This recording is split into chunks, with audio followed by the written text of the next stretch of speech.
I said this on last week's podcast, and I'll say it again. And I want Aaron, I want you to touch on this. We grew up with college football. We grew up waking up on a Saturday morning after your Friday night football game. You went to your high school. You woke up on Saturday morning. You watched College Game Day.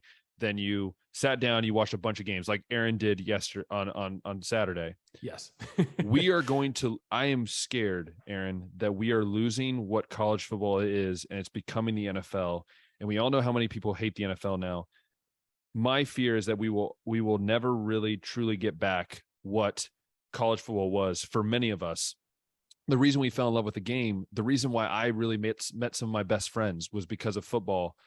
Do you feel like the same way? Do you feel like this is a scary road that we are going towards, that's leading more towards a professional sport rather than a more collegiate, like feeling like a small town sport? Yeah, to a certain extent, I would agree. And I like the NFL, but I love college football. Yeah. And I think that's where I draw the line. They're two completely different things. I think about this. The two driving forces for this expanded playoff, the biggest one, the elephant in the room, is the billions of dollars that teams and schools are bringing in. So from that perspective, you've seen this coming. So it's not a complete shock. So that's helped me kind of at least prepare my mind for what that looks like and all the changes that we're going to see in college football.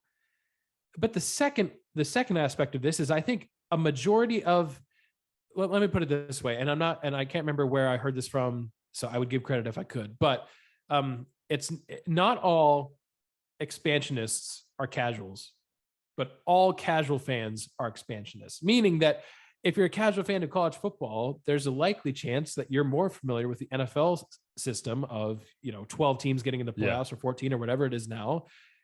And I just have to remind people, college football is a different sport. We are doing it a disservice by comparing it to the NFL and saying, well, if the NFL has 12 playoff teams for 32 teams overall in the league, how in the world is college football functioning with a 4-team playoff for 131 FBS teams? And the reason is twofold. Number one, there is usually no more than 2 teams that can actually win a national title in any given year. There are rare instances where there's more than 2, but usually there's only 1 or 2. Last year was a perfect example where it was Alabama, Georgia, well above everybody else. And again, I'll remind people that there's been more years like that than there have been years where the 5th team has the actual fighting chance to win a national title. I'd say 2014 TCU, I'd say 2015 Ohio State. Those might be the only 2 examples. Yeah. The second part of this is the college football playoff is a 131 team playoff already. You know why? Because we play the playoff in the year. When Michigan played Michigan State in October last year in one of the best games of the year, Michigan State's win over Michigan meant something. When I went to the Big House in November and sat through what for me as an Ohio State fan was an extremely disheartening game where Ohio State finally lost to Michigan, not only did it hurt because we lost to Michigan, not only did it hurt because we failed to win the Big Ten East and reach a Big Ten championship, it also hurt because we lost a playoff opportunity. But you know why? But after the game, I wasn't like, well, you know what? If only there was an 8-team playoff or a 12-team playoff, we'd still be fighting for something. No, I said to myself, you know what? What just got played right there? That was a quarterfinal game because it was a Michigan that ended up in the playoff instead of Ohio State. And I think people fail to realize that we have a playoff.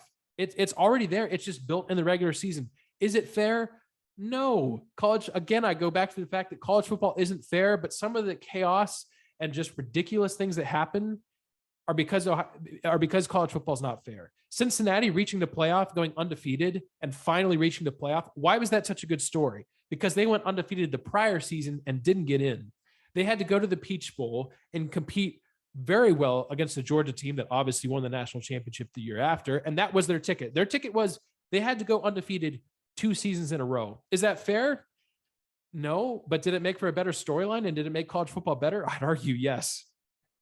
So I don't understand the need for playoff expansion if the thought is more teams are deserving. If more teams were deserving, then they would win more games in the regular season in those big matchups and they'd get there.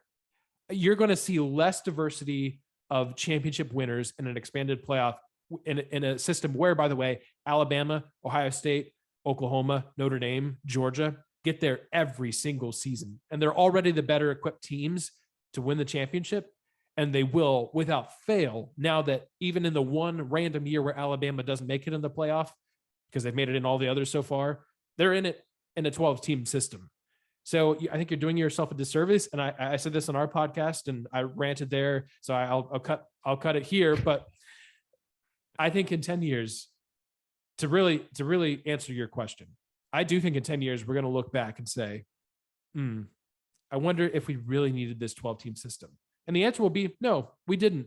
But at that point, the toothpaste is already out of the tube. It's not going back. This is the college football of the future. I understand maybe expansion if we get to these 20-team mega conferences where, maybe you have 4 teams in one conference that has a legitimate shot at the playoff. Then I could see expansion to 8. But why did we jump from 4 to 12? Like, there's so many reasons why this is bad. And I could probably talk about it forever. I need to stop. So I don't take over your show. But no, I will say, Aaron, that was the best stated. Like, I think that was the best way to put it.